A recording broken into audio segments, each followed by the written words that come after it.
বিদ্যুতের মাশুল বৃদ্ধিতে গ্রাহকদের চাপ বাড়ছে, তার পাশাপাশি অতিরিক্ত সেখানে চার্জ বসানো হচ্ছে। এছাড়াও স্মার্ট মিটার, এই সবকিছুকে মিলিয়ে এবার স্মার্ট মিটার বাতিলের দাবিতে সরব হয়েছে বিদ্যুৎ বিদ্যুৎ গ্রাহকদের সংগঠন।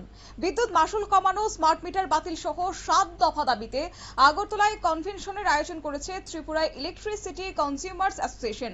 কনভেনশন থেকে সংগঠনের পক্ষ থেকে অভিযোগ করা হয়েছে যে বিদ্যুতের মাশুল বৃদ্ধির ফলে সাধারণ গ্রাহকদের উপর ক্রমশ আর্থিক চাপ বৃদ্ধি পাচ্ছে, আর এর সঙ্গে মাসিক fixed charge, duty charge, FPPCA charge যুক্ত হওয়ায় বিদ্যুৎ বিল আরো ব্যয়বহুল হয়ে উঠছে সাধারণ মানুষদের জন্য। তাই সংগঠনের দাবি যে বিদ্যুৎ পরিষেবা সাধারণ মানুষের নিত্য প্রয়োজনীয় পরিষেবার মধ্যে অন্যতম। বিদ্যুতের মাশুল বৃদ্ধি করে গ্রাহকদের উপর অতিরিক্ত বোঝা কোনোভাবেই চাপানো গ্রহণযোগ্য নয়। অবিলম্বে বিদ্যুৎ মাশুল কমানো, পাশাপাশি মাসিক ফিক্সড চার্জ, ডিউটি চার্জ এবং এফপিপিসি এর চার্জ প্রত্যাহার করতে হবে। শুনুন কি রয়েছে অ্যাসোসিয়েশনের কনভেনার সঞ্জয় চৌধুরীর বক্তব্য। আজকে আমরা ত্রিপুরা ইলেকট্রিসিটি কনজিউমার অ্যাসোসিয়েশনের পক্ষ থেকে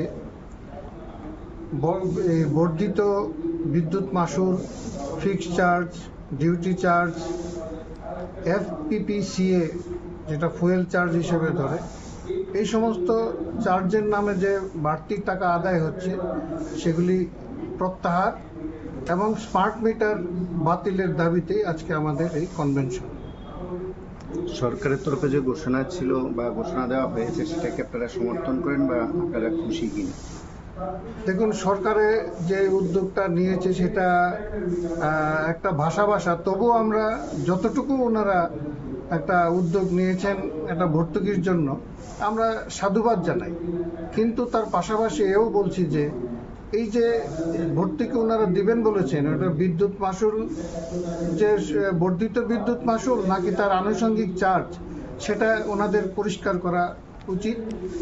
এবং আমরা মনে করি যে এই যে এফপিপিসিএ যে fuel and power purchase cost adjustment যে এটা নেওয়া হচ্ছে, যেটা পাওয়ার গ্রিড থেকে যে বাড়তি যে বিদ্যুৎটা আনা হচ্ছে সেই বিদ্যুতের বাড়তি দামটা দিতে হচ্ছে, সেটা রাজ্য সরকার সম্পূর্ণভাবে বহন করুক এবং রাজ্যের যে উৎপাদিত যে বিদ্যুৎ উৎপাদন, বিদ্যুৎ গ্রাহকদের স্বার্থে মাশুল কমানো, অতিরিক্ত চার্জ প্রত্যাহার করা, স্মার্ট মিটার বাতিল, এই দাবিগুলিকে সামনে রেখে আন্দোলন জোরদার করার বার্তা দিয়েছেন ত্রিপুরা ইলেকট্রিসিটি কনজিউমার্স অ্যাসোসিয়েশন।